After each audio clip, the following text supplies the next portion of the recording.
It's good being here. You're going to ask me some questions, is that right? Yes, I am. Okay, what questions are those? Alright, this is, like, how was your childhood like? It was reasonably functional. How was yours? I guess I'm still living it. Okay, that's all right. Well, you're winding down. You know, No, I mean, it was pretty normal, I would think. I grew up in the Northeast, grew outside New York City. It was cold. I left when I finished high school and discovered Georgia. I thought, man, they have much better weather. yeah, my dad's here to work. Okay. You know, like, when you were growing up, like, what kind of things did you do, like, with friends and whatnot? Fairly typical. I mean, society, I think, has shifted somewhat to a certain extent where, you know, you just sort of went and came home for dinner. Mm-hmm. You know, you didn't necessarily tell your parents where all the time, and you just sort of ran around and made trouble and came home and you got hungry. And that worked out well for me. Awesome.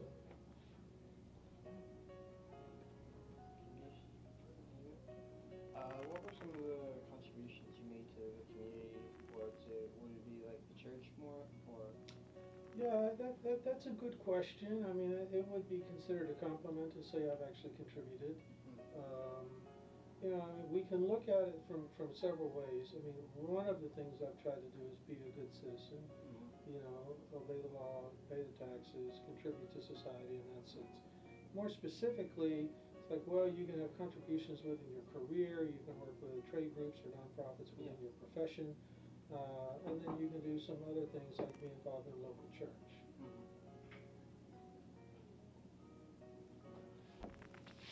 All right.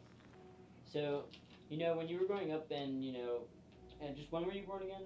1959, right after they invented electricity. Oh, cool, perfect. Yeah. All right, awesome. That's not true. That's not true. Okay, I look dumb in front of the camera now. Whole class is gonna see that. I'm not editing that out. Okay, but oh god. So like when you were growing up, you know, in New York, or whenever you came to Georgia, like what were the kind of jobs you started off with? Like maybe your first job, you know. Well, in New Jersey, I worked in a restaurant, cool. and I did that for 3 years. When I was in college, I actually worked in a chicken hatchery, which is a gross and disgusting job, and I got 15 cents an hour because I worked from 11 o'clock at night to 7 in the morning, but 15 cents was 15 cents, so 15 cents an hour extra because I worked third shift. But I made like, I think I made $2.35 an hour doing that. And then when I came to Georgia, I actually had a college degree. It was 1980. The economy was not in a good position at all. Interest rates were incredibly high. Business expansion was very minimal. It was very difficult to find a job. And I really didn't want to go back in the restaurant business because that can sort of suck you in and wear you out. I ended up working in a machine shop for a period of time, and then I finally got a job as a junior accountant at a big firm in Atlanta, where essentially I wrote up bank deposits all day. I got really good at writing up bank deposits. That's really interesting. Wow, that job has been so disgusting. The chicken hatchery? Yeah. Yeah, it's amazing how your body can adapt. Because the first time I went in there, I was like, the smell will just knock you down. And then, like, eventually you just couldn't smell anymore. Yeah, right, correct. And then after you worked all night, you went out, people were like, man, what have you been doing? Because you reeked, but you didn't realize it. Yeah. But I made money, and I needed money, so it worked out. That's how my mind works. Like, whatever money I see, if I can make more, I do it. And the crazy thing is at 7 in the morning, you know, I'm tired. I want to go home and I want to go to sleep. But I would see the guys coming in for the day shift, the guys who were trying to raise a family. They didn't make they made like $2.10 an hour or $2.20 an hour, and they had families. And I was like, ooh, I don't know how you guys do it. You know, all I had to do was support myself. So whatever. That's awesome. Okay, so like significant events. I don't mean like just just normal events that happen throughout your life. I mean just like really like things that like that happen to you that like mean a lot to you, or like things you remember that like really impact your lives, or that got you to like help others. Well, that's an interesting question. You know, there's this concept of Maslow's hierarchy of needs. I don't know if you all discuss Maslow's hierarchy of needs.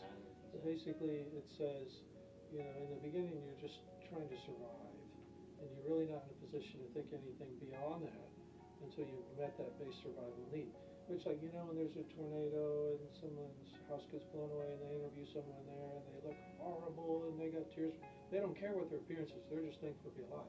Because that survival instinct is just kicking, that's all they care about. Once their survival is sort of underway, then they can sort of move up to higher levels. I think the concept of actually being productive in society and giving back to society is something that can only really come once you've sort of figured out how to survive. And when you're young, when you're in a city you've never been before, where you don't know anyone, where, you know, if that car doesn't start tomorrow, you're up a big creek because you don't know anyone to call. You know, it's just survival. You know, it would have been much easier for me to go back to the Northeast where I had some sort of social safety net, but I didn't want to be there. So you end up building some character, moving to a place where you don't know anyone and sort of starting from scratch. I was an accountant. One event really jumps out at me, and I remember the date. It was May the 10th, 1993. It was a property manager in Alpharetta. She got up. It was a Monday morning. She put a .357 in her mouth, pulled the trigger, and blew her brains out. And that was a tragedy. It was horrible. You know, you hate to see that happen. And then you start saying, well, why would she do that? And some of the properties that she managed reach out to their attorney, and I knew their attorney, and he said, you know, this is tragic. You may just want to check and make sure the money's still in the bank. And this was on Tuesday, and calls started coming in throughout the day. We thought we had 80,000 in the bank, and we only actually had 1,800. We thought we had whatever. Well, this lady had stolen a huge pile of money and was going to get caught, and she didn't want to be caught. Her pride and ego was so much that she blew her brains out. She did it the week before her first grandchild was born. And I think professionally that was one of the tougher jobs of my career. I remember going and knocking on the door of that management company the day of her service because we'd been hired to go get records and reconstruct and figure out what happened. And it was sad. And I think it was at that point in time you could really tell this is someone's dream went horribly wrong. What happened here? So I would do typically real estate accounting, and I would do some forensic stuff where when there were problems, they would hire us to figure out why. And technically it was fascinating work, but it was very disheartening work because you were documenting someone destroying their life. Did I answer that question? Yeah, I think Okay. you definitely did. Actually, really, really well. Thank Okay. you. What else you got? That's basically it. I'll just ask you this just because Mr. Nash would probably like it. In like your definition, what is philanthropy? Well, I mean, I assume a textbook definition would be giving big sums of money like Bill Gates funding, you know, his AIDS programs or whatever it is.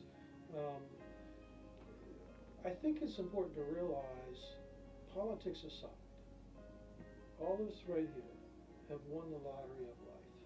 We're white male Americans. Now, we could look and say, yeah, but we're not as smart as they are. We're not as good looking as they are. Still, there are millions of people around the world who would be happy to trade places with you on your worst day. You know, we can say we've got problems with medical care, but we have medical care. We can say we got problems with this, that, and the other. I remember I was working for an uncle when I was like 14. He worked down in South Texas. He delivered cattle feed, and I was 14. And we went out to some ranch to deliver cattle feed, and at the time they were called wetbacks, which I assume is probably very inflammatory to say that today. We consider them illegal aliens. But there was a kid there my age, and I was fascinated by that. I'm like, how is it this kid is 14 working on a ranch in South Texas, you know, illegal, and how much does he make? My uncle said, you know, he'd probably make $5 a day and they give him a place to live. And I saw where those guys lived, and I wouldn't let my dog to go to those places. I mean, they were nasty. And it just hit me right then, the power of citizenship. I don't know how all this cosmic stuff works.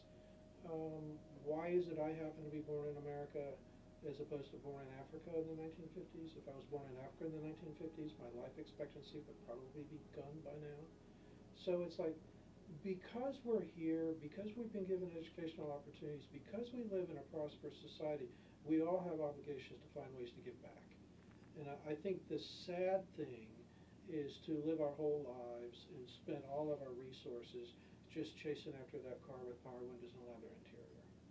You know, we want to do something significant, whatever it is. And I think that's what feeds our soul. You know, the endless chasing of stuff really doesn't satisfy. Being able to help others is what really matters. What else? That was perfect. That's perfect. That was literally perfect. Like, you can't get better than that. Well, and I have to thank your teacher for the opportunity to do this. It's evident that she assigned the 3 best students in the class to interview me, that, and I really appreciate that. So thank you. Well, thanks, Don. Thank you so much. All right. Thank you. Thank you. Man.